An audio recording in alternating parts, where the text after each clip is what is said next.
Olá, pessoal, tudo bem? Como vocês estão? Espero que todo mundo esteja com saúde e com paz. Muito bem, na aula de hoje nós vamos discutir as formas farmacêuticas, continuando nossos conceitos iniciais de farmacologia, o caminho, vamos dizer assim, introdutório da farmacologia. Muito bem, então, coloquei aqui um conceitozinho do que seria, não é? Formas farmacêuticas, na verdade, seriam as formas que os medicamentos se apresentam lá na prateleira da farmácia, né? Então, é um conjunto de elementos compostos pelo PA, pelo recipiente ou pelo veículo, como vocês já viram na primeira aula básica de farmacologia, que vocês podem ver aqui na descrição no card. Muito bem. Então, esses preparados medicamentosos, eles podem estar na forma sólida, eles podem estar na forma líquida, na forma pastosa ou gasosa. Na verdade, a forma farmacêutica que eles se apresentam é uma forma para veicular. E essa forma farmacêutica está diretamente relacionada com a via de administração. Por exemplo, não dá para administrar um supositório na via endovenosa. Então, cada forma farmacêutica ela tem uma aplicabilidade, né? Uma via de administração compatível com essa forma farmacêutica. E já vamos explicar uma coisa importante. Eu posso ter também a mesmo PA em formas farmacêuticas diferentes. Por exemplo, a dipirona. Eu posso ter a dipirona xarope, na forma líquida, ou eu posso ter a dipirona comprimido, na forma sólida. Ou ainda posso ter a dipirona supositório. Então, as formas farmacêuticas são formas de veiculação de um PA de maneiras diferentes para atender necessidades diferentes. Por exemplo, como a administração local, quando a gente fala essencialmente de cremes, pomadas e pastas. Mas bora lá discorrer um pouquinho sobre isso. Vamos lá. Bom, então as formas farmacêuticas iniciais que nós vamos ver são as formas sólidas. Primeira coisa da forma sólida é o pó, né? O pó, como a gente tem, por exemplo, um famoso chamado pó secante, né? Mas nós vamos ver isso aí na sequenciazinha, eu vou trazendo alguns exemplos. Os granulados, né, famosíssimo aí, sal de endros, né, o sal de frutas, não é? Os comprimidos, né, que são extremamente utilizados na prática, as drágeas, cápsulas, supositórios e ovos. Mas vamos mostrar cada um e exemplificar cada um para ficar mais fácil na nossa videoaula. Olha só, aqui nós temos o comprimido. Como o nome está trazendo, comprimido é um pó que foi apenas compactado, comprimido. Isso é comprimido. Esses comprimidos, eles podem ser assim, ó, sucados, como esse, ou até poderiam ser bisucados. Esses comprimidos que são sucados, eles permitem que você, com um divisor de comprimido, você possa quebrá-lo na metade e você ter 50% da dose de cada lado. Uma coisa muito importante que alguns alunos me perguntam, professor, comprimido tem que ter esse formato? Não, comprimido pode ser assim também. Ó. Isso aqui é um comprimido, certo? Só que é um comprimido em outro formato, também sucado, o que permitiria que eu possa dividi-lo no meio e eu ter 50% da dose. Se o comprimido ele não é sucado, como esse, por exemplo, aqui, ou como esse, por exemplo, aqui, dividi-lo no meio não é algo possível. Quer dizer, tecnicamente possível. Você vai fazer isso e vai cometer um erro de ter metade da dose de cada lado, porque não vai ser possível. Então, o comprimido tem que ser sucado para permitir isso. É claro que nós temos outras variações de comprimido, como é o caso aqui do comprimido efervescente, alguns chamam de pastilha efervescente, que seriam comprimidos que vão se desintegrar na presença de água, facilitando o processo de absorção, porque nesse caso, aquela etapa farmacotécnica que depende do preparado medicamentoso vai ser mais rápida para absorver. Mas isso a gente vai discutir nas próximas videoaulas, onde nós vamos estar discutindo como é que acontece a absorção de um determinado fármaco pelo nosso organismo. Beleza? Então, passando a régua, comprimido é um pó que foi meramente compactado, né?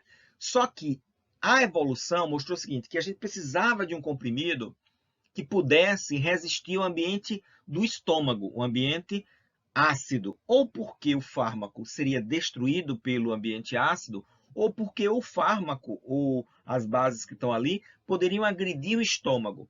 E aí nós vamos ter quem? A drágea, exatamente.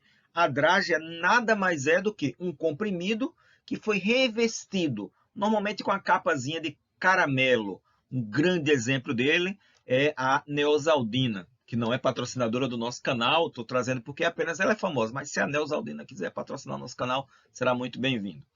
Muito bem. Então, um grande exemplo para quem não viu ainda a Neosaldina, mas eu acho que a maioria das pessoas conhece a Neosaldina, um grande exemplo é o chocolate M&M, né? Aquela capinha durinha e dentro vai estar lá o chocolate. Nesse caso, essa capinha durinha e dentro vai estar o comprimido, isso é uma draga. Então, a ideia da draga foi essa, né? De você ter um comprimido que o material que está ali dentro pudesse passar pelo estômago de forma ilesa.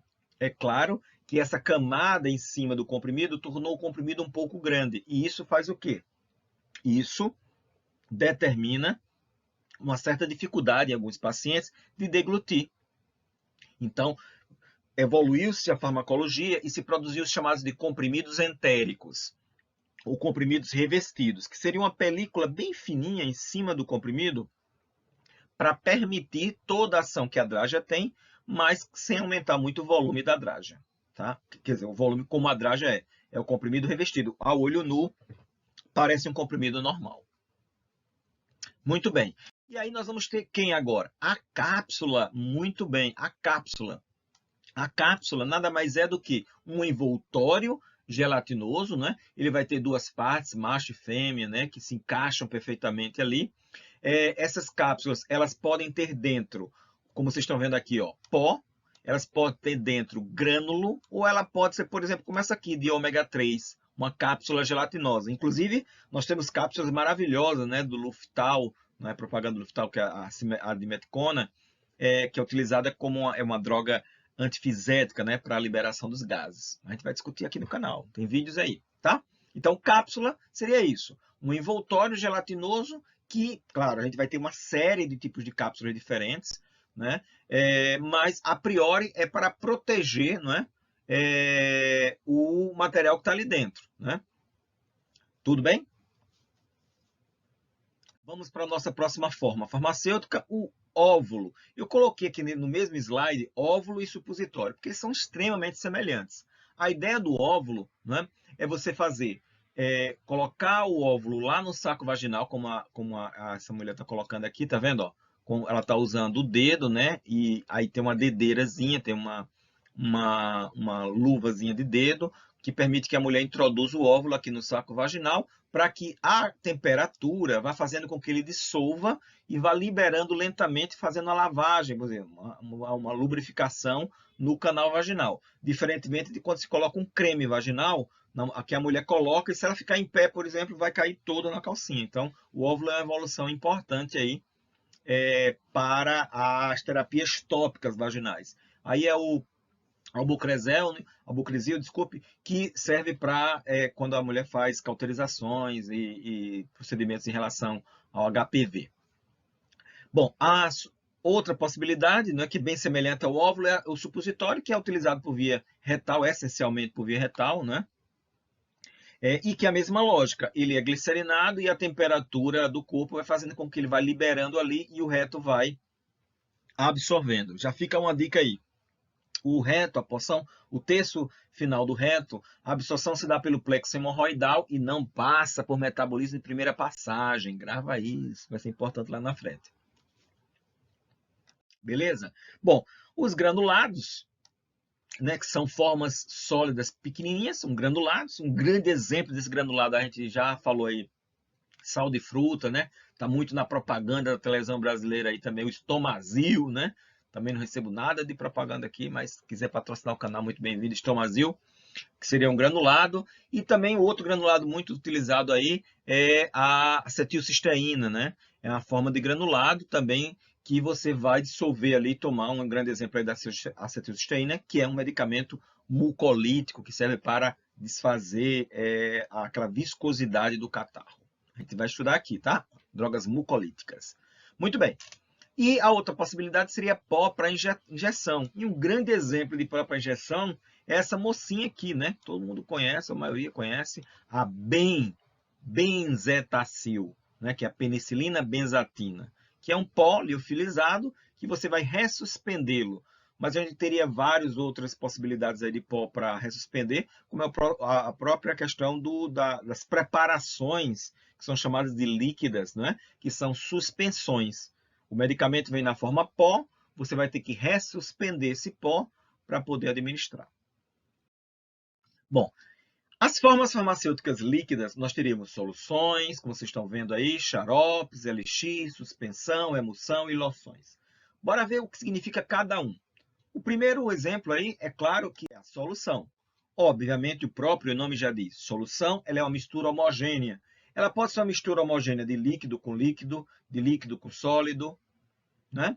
Então, é uma mistura onde eu não consigo visualizar quem é quem ali, quem é soluto e quem é solvente. É uma mistura homogênea.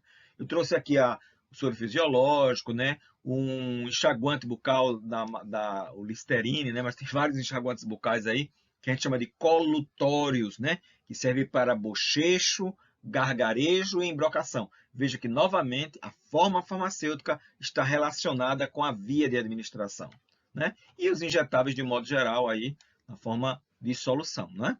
Perfeito, cristalino. Inclusive, se você vê precipitados ali, o negócio está errado, porque não pode ter, né? Xarope, professor. O que é xarope? Fácil. Xarope é uma preparação na forma de solução, onde eu tenho caracteristicamente a presença de açúcar. Tem que ter açúcar, é doce. Inclusive, a gente chama isso desse da sua xaropagem, né? Da sua conversa doce, né? Então, xarope tem que ter açúcar. Aqui no Brasil tem uma orientação de que o açúcar, né, seja substituído pelo adoçante, pelo edulcorante artificial, para diminuir o efeito cariogênico, sobretudo que os medicamentos em pediatria são xaropes para facilitar a receptividade e a adesão terapêutica pela criança. Elixir, professor, elixir. E eu trouxe aqui um dos elixires mais famosos aqui no Brasil. O elixir paregórico. Mas tem outros tipos de elixir, elixir sanativo, né? Qual a característica dele, professor? É uma preparação líquida que tem álcool. Tem que ter álcool, o elixir, tá? A presença do álcool marca o elixir. Suspensão. O que é a suspensão? A gente falou há poucos instantes. A suspensão vai vir o pó, né? Como esse exemplo aí da cefalexina monoidratada, ela vai vir o pozinho aqui. Você vai colocar líquido, água, até uma marca e homogeneizar. Na verdade, você está fazendo o que a gente chama de ressuspensão, ressuspendendo aquele medicamento. Então, mas se você deixar lá quietinho ele, o que acontece? O pó desce e a água fica sobrenadante. Por isso o nome suspensão. E os antibióticos são grandes exemplos disso, né?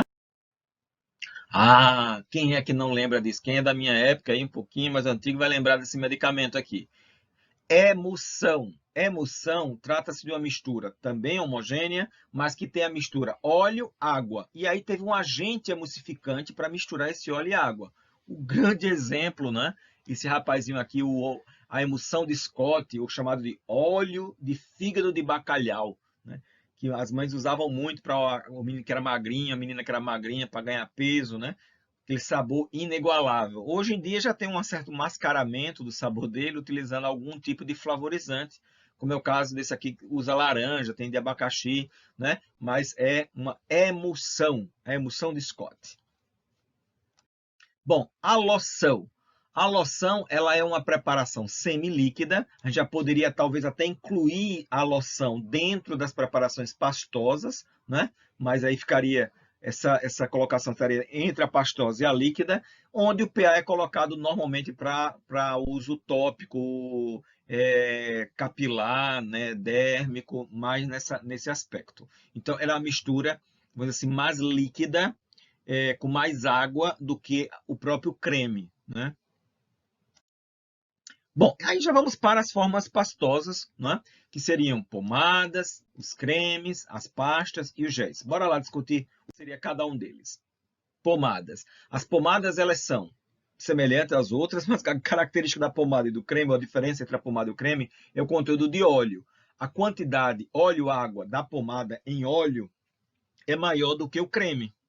Então, eu diria que a pomada, eu usaria ela para penetração na pele íntegra, porque ela tem maior conteúdo de óleo, mais oleosa. Um exemplo aqui que eu estou trazendo, a nistatina com óxido de zinco, utilizado nas assaduras, né?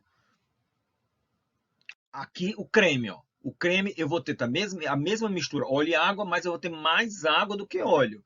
E aí eu posso utilizar na pele? Posso, mas ela teria maior penetrabilidade em mucosa. Então ela tem uma baixa penetração na pele mesmo e é melhor para a mucosa. Então a gente, quando pensa em mucosa oral, mucosa peniana, mucosa vaginal, mucosas no modo geral, eu penso em usar cremes, né? Cremes, tudo bem?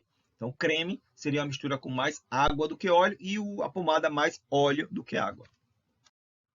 E a pasta, professor? Pasta. Muita gente acha que é pasta de dente, né? Na verdade, a pasta de dente ela é um creme dental, né?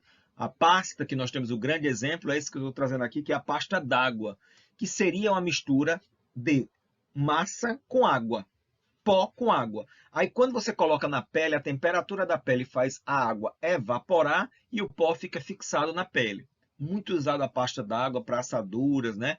Em ileostomias ali para diminuir a dermatite, muito usado na prática profissional.